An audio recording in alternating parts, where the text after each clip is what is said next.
Have you ever wanted a corner office with a view? How about being paid to travel? What about driving a $400,000 company vehicle?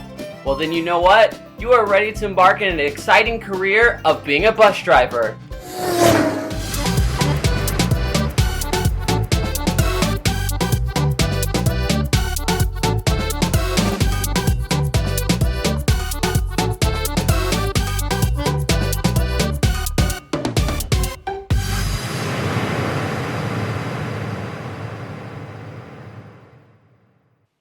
Trying to figure out meaning is a pretty difficult task, but that is the job of the field of semantics.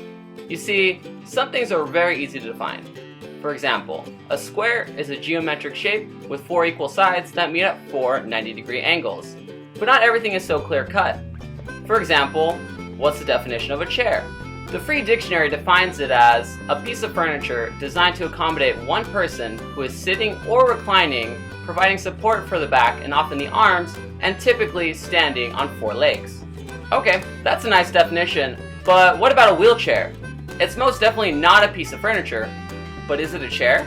Or what happens if you make a chair that's twice the size of other chairs? Is it still a chair since it can accommodate more than one person?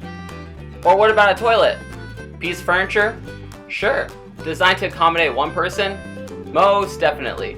Sitting or reclining? They're usually sitting. Provide support for the back and often the arms? For the back. Typically stands on 4 legs? That one says typically, so we can let that one pass. By the definition, a toilet seat can also be known as a toilet chair. So then the next question I have is, where would we draw the line from a chair, a stool, a bench, a couch, or a recliner? Of course, we could argue about what constitutes a chair all day, but the real point is that what constitutes a chair is not clear-cut. In fact, the exact definition of anything can be debated. One theory that exists to help explain how we categorize objects is called prototypicality. Basically, we have one idea in our head of what constitutes an object, and then various peripheral ideas which we wouldn't really think of right off the bat. For example, when I say chair, you think of and not. One interesting linguistic device that English uses, which takes advantage of prototypicality, is what we call contrastive reduplication. If you've ever liked someone, have you been asked, do you like them? Or do you like them? Or have you ever heard someone say that their favorite color is blue? Or what about when your mom comes in the room and tries to wake you up, and you respond with, I am up, I'm just not up. In English, we duplicate a word to contrast it with other members of the same word. So when you talk about your favorite color being blue, you mean this and not this. Or when you say a bird, you immediately think of this, but not this. Prototypicality shows that language is not black and white. There's a lot of gray, especially when it comes to word meaning. Our mind is constantly trying to organize, patternize, and categorize our knowledge in the world around us, and sometimes it's not perfect. Take a map, for example. We have a bunch of random borders and lines that we as humans need in order to be organized.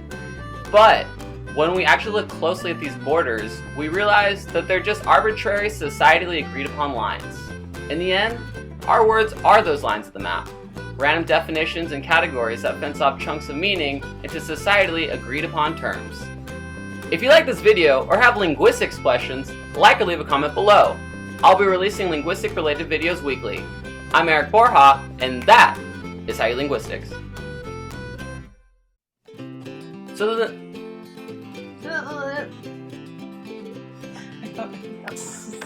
Chilla chair. Chilla chair. Chilla chair. Chilla chair. Just slow down.